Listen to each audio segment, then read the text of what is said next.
Naruto, une épopée de ninja et de rêves, où chaque arc nous transporte et parfois nous soulève. Mais au-delà des victoires et des bons en avant, chaque histoire porte un défaut, un détail décevant. Du pays des vagues à l'ultime combat entre compagnons, chaque arc cache une faille, un instant de confusion. Un choix qui divise, un mystère qui s'éteint, des instants où même l'éclat perd de son teint.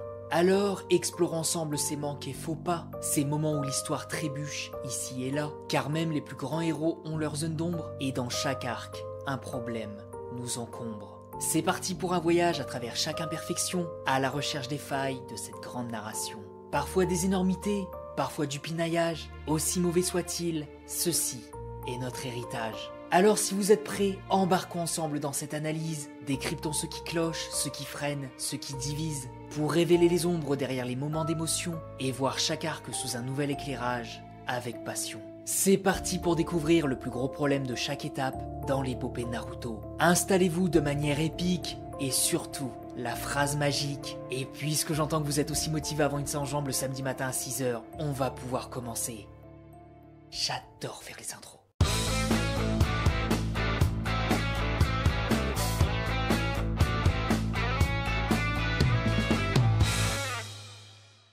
Bon, cet arc est probablement le plus court de l'histoire vu qu'il regroupe en tout et pour tout 9 chapitres. On a le chapitre introductif, la rencontre avec Konohamaru, Sasuke et Sakura, début de leur équipe et examen des clochettes, donc c'est effectivement très limité. Du coup, quel élément peut déjà capoter dès le début? Bah, en vrai, il y a effectivement un élément qui est un petit peu moyen, c'est la représentation de Konoha. À ce moment-là de l'œuvre, on ne sait pas grand chose de Konoha, ni même de la hiérarchie et des rapports de puissance. Mais j'avoue que montrer Konoha aussi ridicule d'entrée de jeu, c'est pas forcément la meilleure des idées. Dès le premier chapitre, Naruto vole le parchemin des techniques interdites, parchemin qui est censé contenir des techniques extrêmement puissante et qui, entre de mauvaises mains, pourrait être dangereux. Naruto l'a volé sans aucune difficulté. La seule personne qui semble être sur son chemin, c'était le Hokage, donc le ninja le plus fort de Konoha, et même lui n'a pas réussi à stopper Naruto. Et oui, c'était pour l'effet comique, j'en suis conscient, mais dans le grand livre de l'univers, Naruto, un apprenti ninja sans aucune faculté infiltrative, a réussi à voler un artefact ultra dangereux sans aucune difficulté. Et si on se dit que Mizuki a fait en sorte de se débarrasser des gardes pour que Naruto puisse le voler plus facilement, ce qui est possible, ça n'explique pas pourquoi le Hokage était toujours présent, et surtout comment Mizuki, un ninja extrêmement lambda, a réussi cette prouesse. Mizuki s'est fait exterminer sans aucune difficulté par un apprenti ninja qui venait à peine d'apprendre une nouvelle technique, et même si c'est le héros, ça n'enlève en rien le fait que c'est notre première péripétie en compagnie de Chunin et du Hokage et que personne n'a été respecté. C'est donc effectivement un petit point négatif à mettre ici, même s'il y aura des excuses du style c'est le héros donc normal qu'il puisse faire des dingueries, et comme l'œuvre était avant tout comique de base, c'est normal qu'on ne se prenne pas trop la tête. Du coup on va graduer ça à 3 sur 10 niveau importance. Bon après oui c'est presque du pinaillage mais Naruto c'est tellement cool que parfois faut pinailler pour trouver des défauts.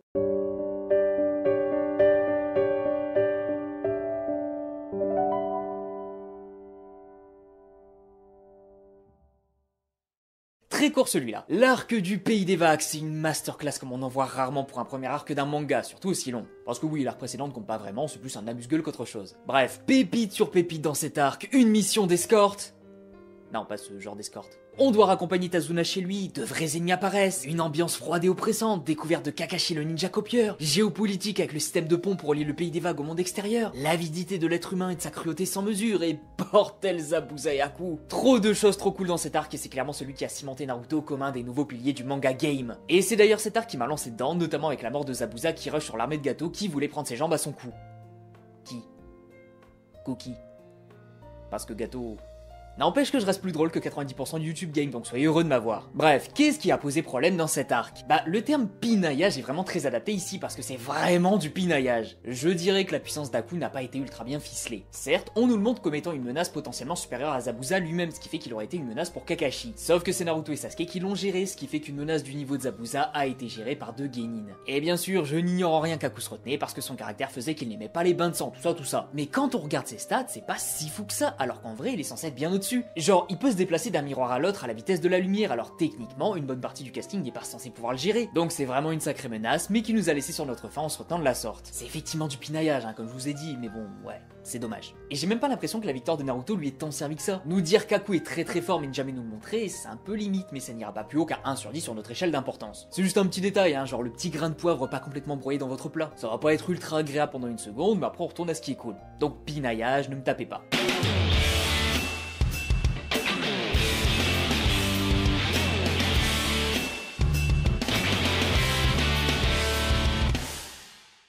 probablement un de mes arcs préférés, tant cet arc est rempli de masterclass. Là, ce serait trop long de détailler tout ce qu'il y a dans cet arc, hein, genre les personnages, les interactions entre eux, les messages véhiculés, tout ça. Dites-vous juste que c'est comme votre première fois dans un buffet à volonté. C'est incroyable au début, et ça va se bonifier avec le temps. Bref, c'est quoi le problème de souci ici? Selon moi, c'est le niveau des aspirants Chunin. Pour être très cache-pistache, les aspirants sont juste beaucoup trop forts. Regardez juste les ninjas qui sont arrivés à la finale de l'examen, et il y en a pas un seul qui n'a pas le niveau de puissance d'un Chunin au grand minimum. Parce que des ninjas comme Gaara, Naruto, Sasuke ont déjà le niveau Jonin, niveau puissance globale. Après, un Chunin n'est pas évalué que sur sa puissance, certes, faut avoir des qualités de leader et des bonnes valeurs ninja et humaines. Mais j'ai quand même cette sensation que le niveau Chunin nous a été teasé comme étant le rang du dessus qui va séparer le ninja lambda de l'élite, alors qu'en vrai, je vous mets au défi de me trouver un Chunin du niveau Neji par exemple. La quasi-intégralité de l'arc a tourné autour de cette promotion et...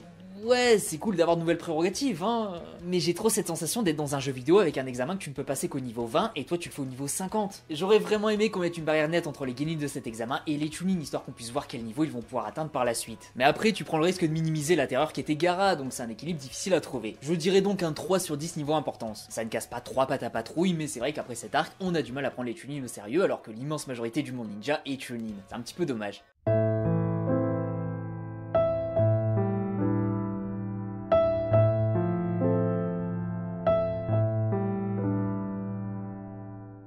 Alors, on va commencer à faire couler de l'encre dans les commentaires. L'arc de la recherche de Tsunade est potentiellement un des plus sous-cotés dans le manga parce qu'il semble être un petit peu moins bien que celui d'avant et celui d'après, mais niveau contenu c'est au minimum aussi rempli, si ce n'est plus. On a eu le premier véritable entraînement en solo de Naruto, l'apparition d'un nouveau personnage, Tsunade, qui traîne 2 énormes casseroles, genre la mort de son frère et de son amant.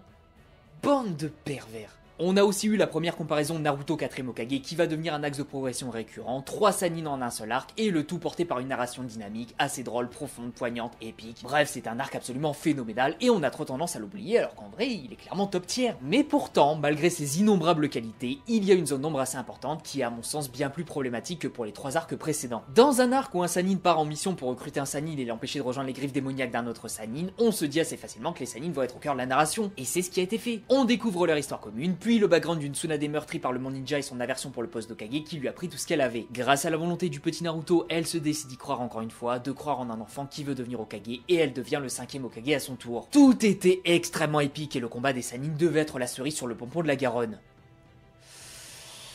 C'était pas vraiment ça.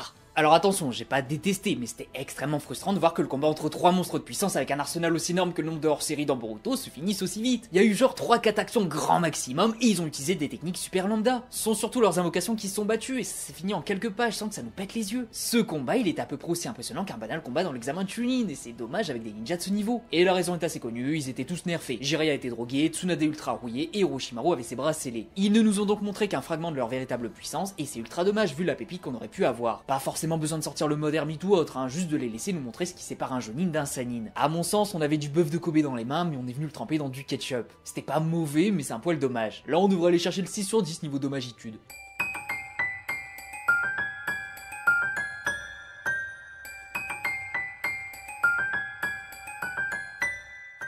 Très court celui-là. Cet arc c'est l'apothéose de la partie 1 de Naruto et il nous a montré absolument tout ce qu'il y avait de mieux dans Naruto. Des combats épiques, des backgrounds à foison, des personnages qui ne payent pas de mine mais qui sont ultra badass, des méchants charismatiques et tous différents, une mission avec des stratégies et des formations, un combat légendaire à la fin et une tragédie. Tout était incroyable.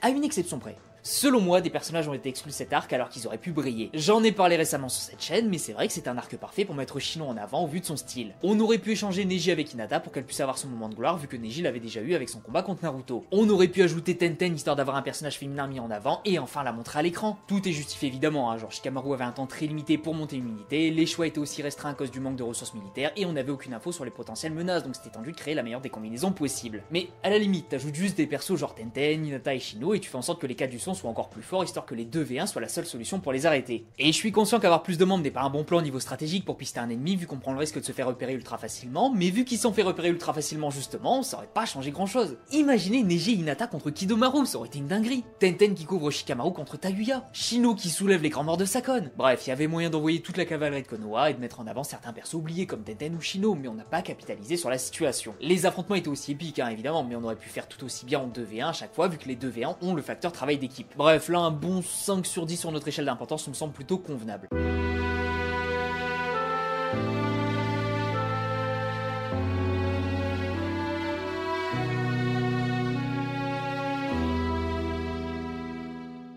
premier arc de la deuxième partie dans le manga, mais dans l'anime il arrive un petit peu après. Vous êtes prévenus. Et vu que la deuxième partie est 2 fois plus longue niveau contenu, on va aller 2 fois plus vite. Bref, ce Kakashi Gaiden nous raconte l'histoire de ce bon vieux Kakashi et ça permet d'éclairer certaines zones d'ombre comme pourquoi il a un Sharingan sans être un Uchiwa, qui est ce fameux Obito à qui Kakashi va rendre visite pendant des heures, ou même plus largement. Quelle est son histoire? Bah, ces quelques chapitres vont être très généreux sur ça. On va tout découvrir sur lui, ça va être super bien raconté, ça va être tantôt drôle, tantôt triste, mais c'est un petit peu la marque de fabrique de Kishimoto. Sauf que selon moi, il y a un léger problème, c'est qu'on n'a aucun contexte. Enfin, on a un contexte, la troisième grande guerre ninja, mais on n'a rien sur elle. Je sais que le but c'était de présenter l'histoire de Kakashi, mais comme on n'a pas vraiment développé cette guerre en dehors de cet arc, c'était le moment ou jamais d'expliquer un petit peu les tenants et aboutissants de cet événement extrêmement important. Et même pas besoin de le faire en 50 chapitres. Tu fais en sorte que le narrateur présente la guerre, pourquoi les ninjas se battent, quels sont les enjeux et comment on en est arrivé là. Sauf que là, c'est littéralement, regardez les enfants, voici l'histoire de Kakashi pendant un conflit. Kakashi c'est ça, il a fait ça, il va faire ça, son père a fait ça, blablabla, flemme de parler du contexte. Et c'est dommage parce que même si la troisième grande guerre est la plus développée dans l'œuvre, ça reste très insuffisant, donc c'était l'occasion de nous donner un petit peu plus de lore sans forcément rajouter 80 000 chapitres en plus. 3-4 pages de lore via le narrateur ou un chapitre dédié et c'est réglé, surtout que niveau timing c'était le moment parfait. Mais bref, ça reste un arc incroyable, donc juste un petit 3 sur 10 niveau importance. C'est un léger défaut, un tout petit problème, rien de bien méchant.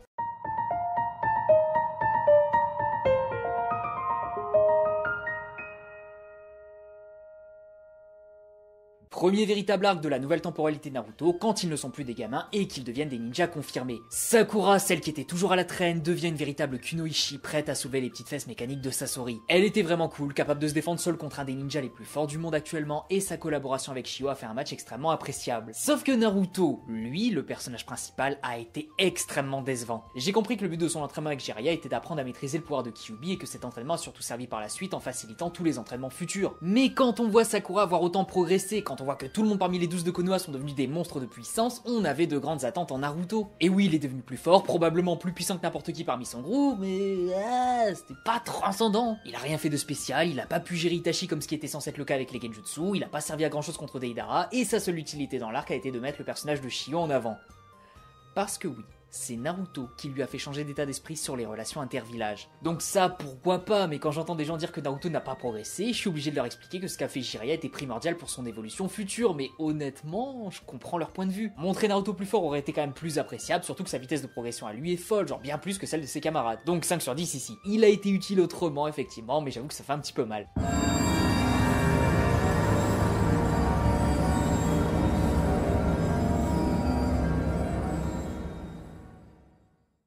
Cet arc n'est pas phénoménal, un peu sous-coté à mon sens, certes, mais globalement moyen. Et je pense qu'une partie des critiques sont dues au manque de charisme dans la nouvelle équipe Kakashi. Sai et Yamato, respectivement les remplaçants de Sasuke et Kakashi, ont eu le pire des rôles possibles, remplacer 2 des personnages les plus populaires dans le monde du manga. Sauf qu'évidemment, la comparaison ne pouvait être que difficile, et même s'ils ont eu l'avantage de nous proposer quelque chose niveau histoire, c'était pas exceptionnel. Sakura est souvent critiquée parce qu'elle n'a pas l'aura d'un Naruto ou d'un Sasuke malgré son appartenance au groupe de héros. Bah, laissez-moi vous dire que Sai est 1000 fois pire dans le domaine. Et je le déteste même pas en plus, c'est juste qu'il a fait ce qu'il a pu avec le peu qu'il avait raconté. Mais faut reconnaître que ça partait mal et ça n'a pas été bien loin. Être dans l'équipe principale implique de grandes responsabilités, Peter, donc les deux se devaient d'être au top, sauf que c'est évident qu'ils ont été relégués en tant que personnages secondaires très vite après. 5 sur 10 également.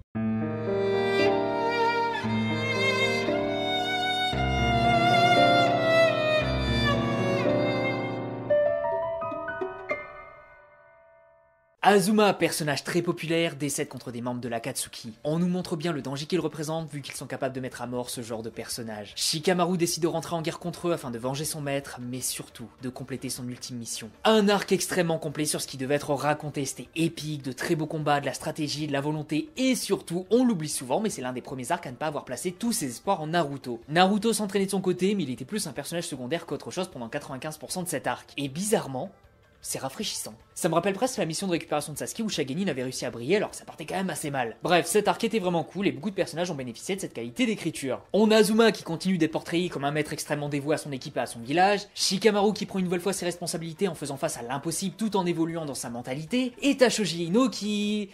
Genre, quand ils ont fait là, après le truc là, ils ont fait quoi dans cet arc déjà?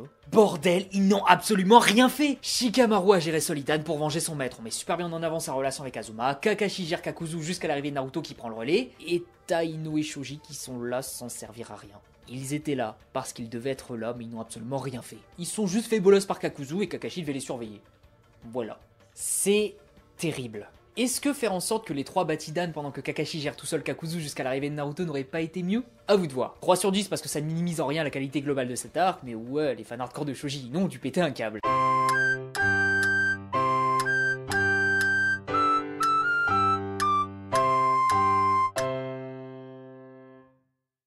Cet arc n'a servi absolument à rien. On cherche Itachi, c'est Itachi qui vous trouve. L'unité montée servait à mettre l'équipe Kuronai un petit peu plus sur le devant de la scène, mais c'était une mission aussi plate que ratée. Ça sentait qu'il n'allait pas réussir, on est vraiment plus sur un arc de transition qu'autre chose, donc il est presque inqualifiable. Son défaut, c'est son existence, on savait que retrouver Itachi n'allait servir à rien vu que c'est Sasuke qui se devait de le gérer, et personne n'avait le niveau de l'inquiéter. 8 sur 10 niveau problème parce que c'est pas mauvais, mais c'est clairement inutile. Un peu comme Naruto qui apprend à se libérer des genjutsu. C'est bien de savoir le faire, hein, effectivement, mais être compétent serait peut-être un petit peu mieux. Hein? N'est-ce pas?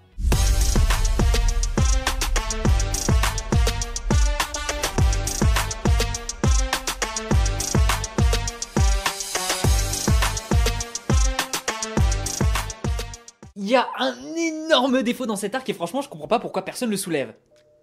Non, je déconne. Cet arc est absolument parfait, je vois objectivement aucun défaut. On peut en préférer un autre, hein, évidemment, moi je préfère l'examen Chunin, mais c'est vrai que j'arrive pas à voir ce qui a été mal fait ici. On a tout eu. Une mission d'infiltration, donc ça change des missions habituelles où il faut juste péter la rondelle de l'ennemi, de l'humour made in Jiraiya, un méchant diaboliquement charismatique, un accroissement du lore avec la révélation sur les premiers élèves de Jiraiya ainsi que sur l'apparition de nouvelles pupilles, un combat épique, une mort incroyablement stylée et surtout un teaser. Le teaser de Naruto contre Pain, mais également de la future tristesse que cette nouvelle va engendrer. Comment Naruto va accepter le fait que pour la première fois, il perd un proche? Sasuke avait raison, Naruto ne sait pas ce que ça fait, et bah il va le découvrir. Voudra-t-il se venger? Réponse au prochain épisode. Vraiment, y a pas un seul défaut. Sur mon texte, j'ai mis entre parenthèses peut-être le suspense parce que c'est assez facile de deviner que Jiraiya n'allait pas vaincre le patron de l'Akatsuki, mais il nous y a fait croire jusqu'au bout, donc même ça c'est pas possible. 0 sur 10 parce que c'était parfait ou 0,5 si vous prenez en compte l'absence de gros suspense. Mais dans ce cas-là, la quasi-totalité des mangas sont prévisibles sur ce genre de choses. À vous de voir.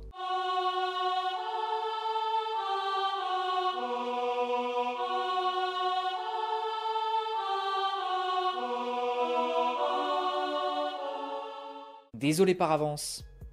Mais c'est tout aussi parfait que l'arc d'avant. Essayer de trouver ne serait-ce qu'un seul défaut dans cet arc, c'est à peu près aussi dur qu'un 9Q pendant 12 minutes. Pas besoin d'aller très loin dans l'analyse, Kishimoto est à son apogée narratif ici en enchaînant 2 des arcs les plus aimés, populaires et reconnaissables dans son manga. Vraiment, pour ces 2 arcs, j'ai hâte de voir si quelqu'un trouve un défaut dans les commentaires. Vous avez le droit, hein, évidemment, mais ça m'intrigue parce que j'ai longtemps cherché et j'ai pas trouvé. Vraiment, j'ai plus de chances de trouver le One Piece à Carrefour que de trouver un défaut dans ces arcs.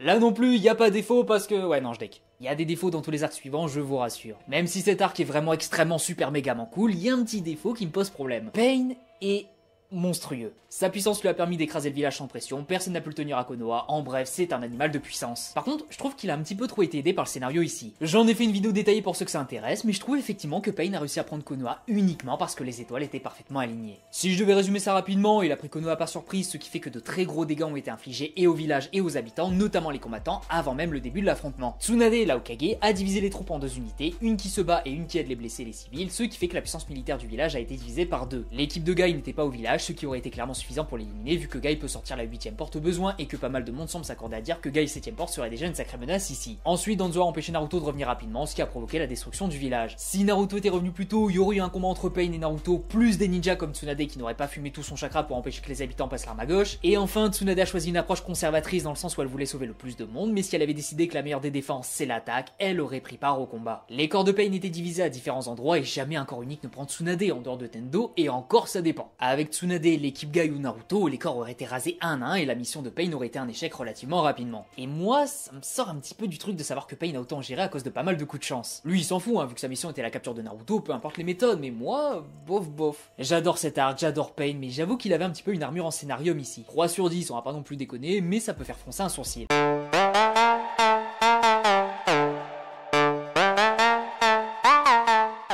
Je le répète, pourquoi Obito a déclaré la guerre aux 5 Kage en sachant qu'il ne lui restait plus que 2 bijoux à récupérer? Il aurait pu aller voir le Raikage, lui dire de lui donner à Shibi, donc là le Raikage aurait compris que son frère est toujours en vie, blablabla, on retrouve Killer Bee et Obito le capture par la suite. Les 5 Kage sont alliés parce qu'ils ont eu peur de Madara, mais si Obito n'était pas allé les menacer, est-ce qu'ils auraient vraiment fait la paix? Les menacer a juste assuré qu'ils s'allient, mais s'ils ne l'avaient pas fait, il y aurait eu un doute. Les Kage n'auraient potentiellement pas fait d'alliance parce qu'ils n'avaient pas cet intérêt commun. C'était envisageable, mais c'était pas sûr à 100%, donc oui, c'est un petit peu Obito qui les a poussés à s'allier. Après je comprends la logique, hein. En mode Obito a été voir les Kage parce qu'il en avait marre, il n'avait plus beaucoup d'hommes et il s'impatientait à l'idée de capturer les bijoux. Mais dites-vous que Kisame a failli capturer Killer Bee pendant le conseil des 5 Kage, donc si Obito n'était pas venu le prévenir que son frère est en vie, il n'aurait sûrement pas cherché son frère, il ne l'aurait pas sauvé de Kisame et Hashibi aurait effectivement été capturé. Et là, il n'aurait resté que Naruto le débilus qui aurait sauté dans la gueule du loup à la moindre provocation d'Obito sur Sasuke. Narrativement, il fallait une raison pour que les pays s'allient et qu'on crée une alliance ninja contre Pseudo Madara, mais c'est vrai qu'Obito a été vraiment l'excuse parfaite pour s'allier alors que son intention était complètement différente. Il est très malin, mais très débile en même temps. 5 sur 10, ça me semble encore très gentil.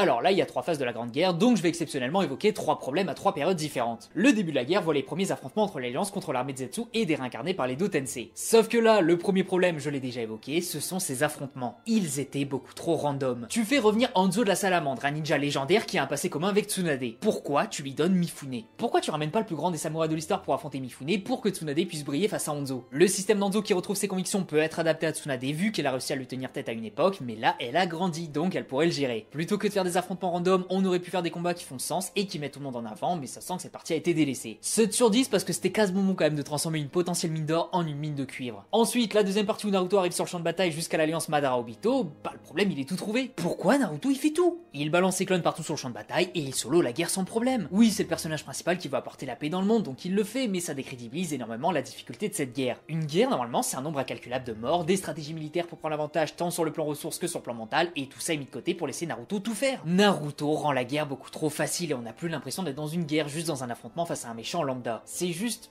dommage. Heureusement que Madara est arrivé pour rééquilibrer la situation, hein, parce que sans lui c'était fini. Naruto qui solo la guerre a été, selon moi, le pire truc qui puisse arriver dans cet arc. 9 sur 10 parce que ça a juste réduit la qualité de cet arc qui partait plutôt mal de base. Et enfin, la partie alliance contre Madara et Obito, bah y a un petit indice dans la miniature. Vous savez, à l'instant j'ai dit que Naruto rendait la guerre beaucoup trop facile parce que normalement, une guerre est censée être une montagne de cadavres. Sauf qu'ici, y a pas une mort. Alors pourquoi tu fais en sorte que seul Neji y passe? Si tu décides de ne pas faire de mort parce que t'as envie que tout le monde vive en paix par la suite, c'est ok, y a pas de problème. Y aura des gens à qui ça ne plaira pas évidemment, mais au moins on se dira que les personnages qu'on aime pourront profiter de leur vie après-guerre. Mais ici, pourquoi seulement Neji? Qu'est-ce qui t'a fait Kishimoto? Ta femme avait crushé sur lui? Non parce que je comprends la logique de sa mort, hein. Naruto l'a convaincu que le destin n'existe pas, donc Neji a réussi à s'extirper de l'asservissement de son clan. Mais en se sacrifiant pour Hinata, il nous a expliqué que ce n'était pas un geste de servitude, il ne l'a pas fait parce que c'est son devoir, mais parce que c'est son choix personnel en tant qu'homme libre. Il a eu le choix de ne pas la sauver, mais il l'a fait envers et contre toute forme de servitude. Ceux qui disent que Neji avait raison parce qu'il a rempli son rôle d'Hyuga sont juste passés à côté du message initial, et c'est même pas interprétatif, hein, c'est littéralement dit mot pour mot. Et sur ça, je comprends que sa mort fasse sens. Mais ici, tu ne tues personne sauf Neji. C'est horrible. Fallait en faire bien plus ou pas du tout. Une mort sans grande importance sur le scénario, bah c'est juste frustrant. Fallait tuer Tsunade par exemple, genre en sauvant Naruto. Elle aurait protégé la représentation de la volonté de son frère, de son amant et de son ancien camarade. Elle n'a pas pu les sauver, mais elle aurait sacrifié sa vie pour que ce petit bonhomme puisse survivre. Je l'ai aussi détaillé dans ma vidéo sur la 4ème Grande Guerre Ninja. Allez la voir, elle est trop cool. Bref, juste tuer Neji, c'est un gros non. La mort est cohérente, elle vient conclure son arc narratif, mais le fait que ce soit la seule mort pose problème ici. Un énorme problème. Un problème 8 sur 10. Heureusement qu'elle est cohérente, hein, parce que le 11 sur 10 serait parti assez vite.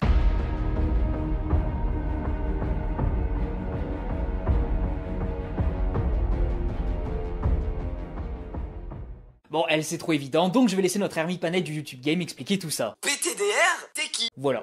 On ne la connaît pas, elle apparaît comme un cheveu dans le potage des orties de mémé et elle se casse quasi aussi vite qu'elle est venue. Son seul background c'est « Je suis la maman du Rikudo et je suis très méchante. Oh, ah gros. » Allez, dégage. 7 sur 10 parce que l'affrontement était sympa et que ça a semé les graines de Boruto. Même si j'avoue que ce dernier argument risque de faire passer la note à 50 sur 10 chez certains. Mais enfin bref, c'est tout pour cette vidéo. Selon vous, quel est le problème majeur dans chaque arc? Et surtout, les arcs Jiraiya et Itachi sont-ils exempts de tout défaut? On en discute dans les commentaires. En attendant, je vous dis à la prochaine pour une nouvelle vidéo. Des bisous les gens, prenez soin de vous et la prochaine fois au programme, pas de vidéo. Mais une pépite. Je fais trop de qualité pour juste appeler ça une vidéo, alors on va juste dire pépite.